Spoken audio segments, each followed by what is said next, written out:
Hello, my name is Christian Ream, and I'm a senior and Flight Operations Pathway student at the Alliance Academy for Innovation. I'm here today with industry professionals from the Agriculture Pathway. This is another trade talk as part of our ongoing series of learning from business and industry in our community. We, as middle and high school students, have very important decisions to make around high school career pathways and as we begin thinking about life after graduation. We hope these trade talks will help our students and families have these discussions at home. Your counselors can also help you in identifying courses that fit into your career aspirations. Before we get started, I'd like to ask each of our panelists to introduce themselves, telling us your name, company, and position. Ms. Gloria, go ahead. My name is Gloria Lawyer. I'm representing Wildwood Farms, Inc., and I am the mother of the owner of the farm. And I'm Cherie Crow. I'm with Sweetwater Urban Farms, and I am a co-owner. And I am Clint Crow of Sweetwater Urban Farms, and I am the other co-owner. Very nice. Well, again, we thank you for being with us today. So now we are going to jump right into the questions that were recently submitted by our high school students. Ms. Gloria, we'll start with you. What motivated you to go into the field of agriculture? I was born on a farm in southwestern Ontario, lived there for 17 years, loved farming, ended up marrying a farmer, and we went down to Haiti and worked on a farm, owned a farm, taught farming for almost 25 years, came back to this country, became citizens here, and our daughter was very interested in farming, and we just worked along with her. Awesome. I was not born into farming. I was introduced to farming by my husband, gardening primarily, and then a few years ago we had the opportunity, we were introduced to tower farming, and what drew me to it was really the opportunity to help families and bring people back to the table through food and community. And from that, then I learned more about agriculture. What classes would you recommend students take in high school that would help them have a chance at going into agriculture? To be a farmer, you have to have a great deal of optimism. You have to like people. You have to like animals. You have to like plants. You have to learn about so many things. You need to learn about the weather. You need to learn about business. You need to learn about erosion and how to control it. What kind of grasses grow? What kind of diseases do your animals get? Because you're not probably going to have the money to hire professionals to do all your things. You have to learn about construction. You have to learn about managing people. You have to learn about how to do advertising, how to write copy, how to have innovative ideas that will help you pay all your bills. So there's almost nothing that you aren't learning that isn't going to benefit you as a farmer. Okay, so I totally agree with Gloria on all the above. As a farmer, you're running a small business, so you're needing to learn a lot of varied skills. You wear a lot of different hats. There's just go into business classes, go into agronomy classes, any type of science or biology are certainly helpful with it, entrepreneurship.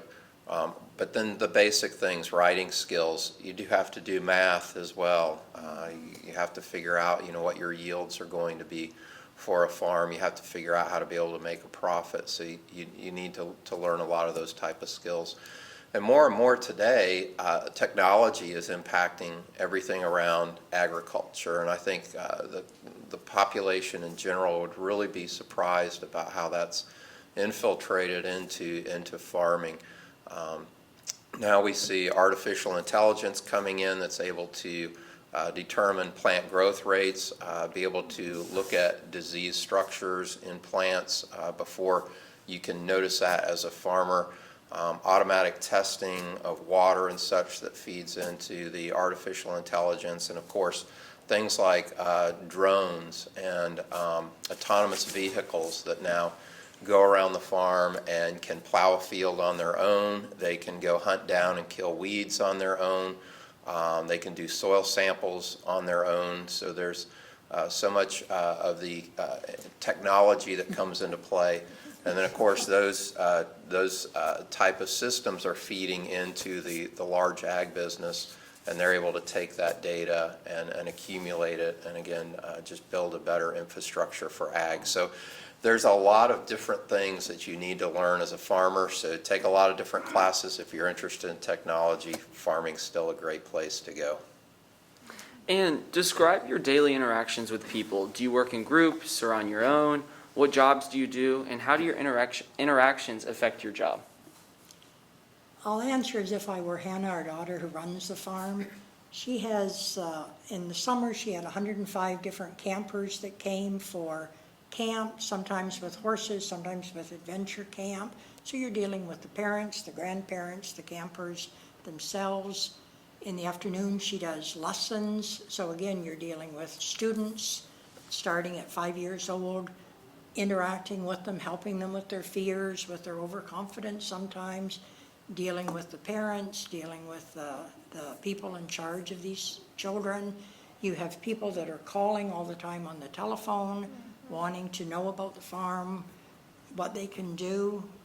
We have other activities that we do, birthday parties, you're doing marketing, we do fall festival to integrate the community into the life of a farm.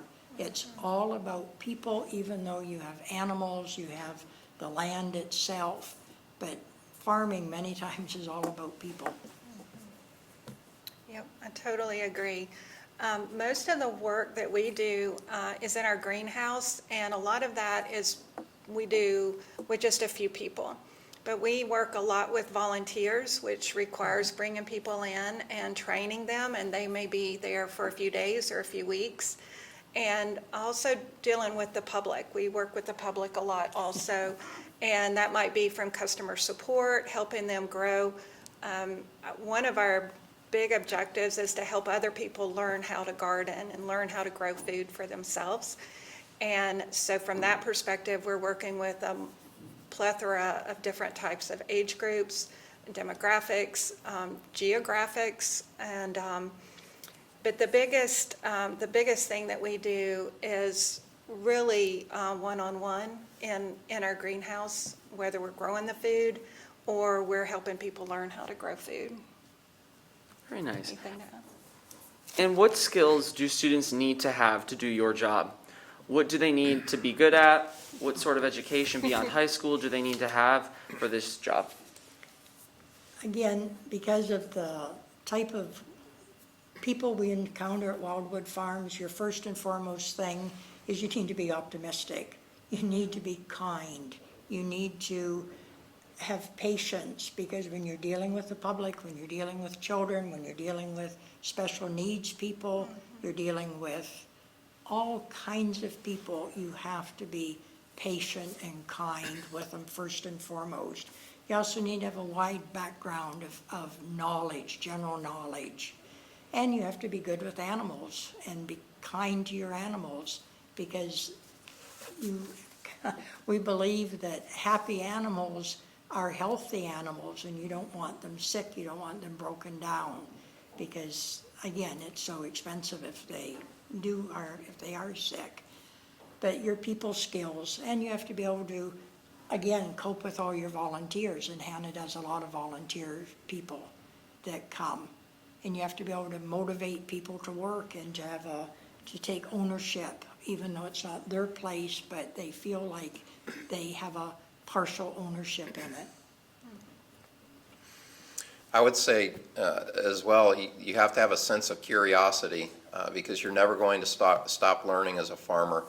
You're always going to need to work on taking additional courses, getting engaged with doing a lot of reading and a lot of learning, because it constantly changes. What you thought worked well one year is not going to work well the next year. You're always going to get thrown a curve, and it really doesn't matter what type of farmer that you are. So an innate sense of and just a drive of curiosity to always learn and try to improve your business. As far as education, certainly some hands-on experience is great, so I highly recommend for school-age kids to be able to get a chance to get out, get your hands early in a farm and spend some time actually working on that farm, so you start learning about it before you spend a lot of effort in it and realize, hey, maybe this isn't what I want to do. But then I would highly recommend some form of extended education.